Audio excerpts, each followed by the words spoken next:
রাতের রুটি কি দিয়ে খাওয়া হবে, কম বেশি সবার মাথাতে এই একটা চিন্তা থাকে। আজকের সম্পূর্ণ নিরামিষ এই রেসিপিটা আশা করছি আপনাদের কিছুটা হলেও চিন্তা কম করতে পারবে। আর বাচ্চা থেকে বয়স্ক সবাই কিন্তু এই রেসিপিটা খুব পছন্দ করবে। নমস্কার, আমি কল্পিতা, সিম্পলি রুটের চ্যানেলে সবাইকে স্বাগত জানিয়ে আজকের রেসিপিটা শুরু করছি। প্রথমেই 1 চামচ নুন দিয়ে 100 গ্রাম মতো সয়াবিনের বড়ি একটু সেদ্ধ করে নিচ্ছি। রেসিপি ভালো লাগলে নতুন যারা আমার ভিডিওগুলো দেখছেন তাদের লাইক, শেয়ার আর কমেন্ট করার অনুরোধ জানাচ্ছি। আর পুরনো যারা আমার চ্যানেলটি সাবস্ক্রাইব করে পাশে রয়েছেন তাদের ধন্যবাদ জানাচ্ছি। সেদ্ধ করার পর ঠান্ডা হয়ে গেলে সয়াবিনের বড়িগুলো জল চিপে বার করে নিলাম। গ্যাসে কড়াই বসিয়ে দিয়ে তাতে দিয়ে দিচ্ছি পরিমাণ মতো সাদা তেল। আপনারা চাইলে সর্ষের তেলেও রান্নাটা করতে পারেন। দিয়ে দিলাম 1/2 চামচ গোটা জিরে, 2টো তেজপাতা, 2টো এলাচ আর 1 ইঞ্চি সাইজের একটা দারচিনি। এলাচটা অবশ্যই ফাটিয়ে দেবেন। এবার দিয়ে দিচ্ছি কেটে রাখা আলু।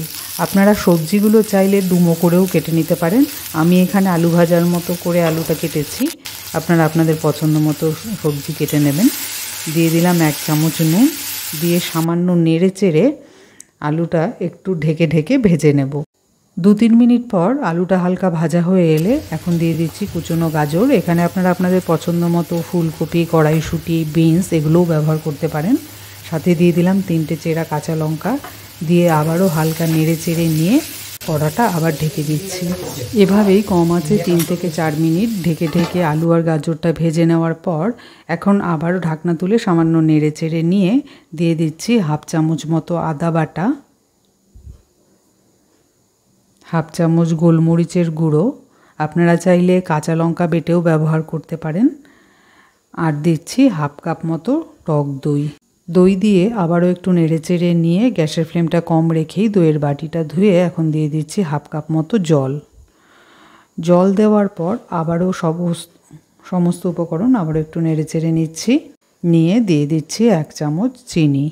চিনিটা আপনারা পছন্দ না করলে স্কিপ করে যেতে পারেন। চিনি দিয়ে আবারও একটু নেড়ে চেড়ে গ্যাসের ফ্লেমটা কম রেখেই জলটা সামান্য টেনে এলে পুরোটা শুকিয়ে যাবে না, দিয়ে দিচ্ছি সয়াবিনের বড়িগুলো।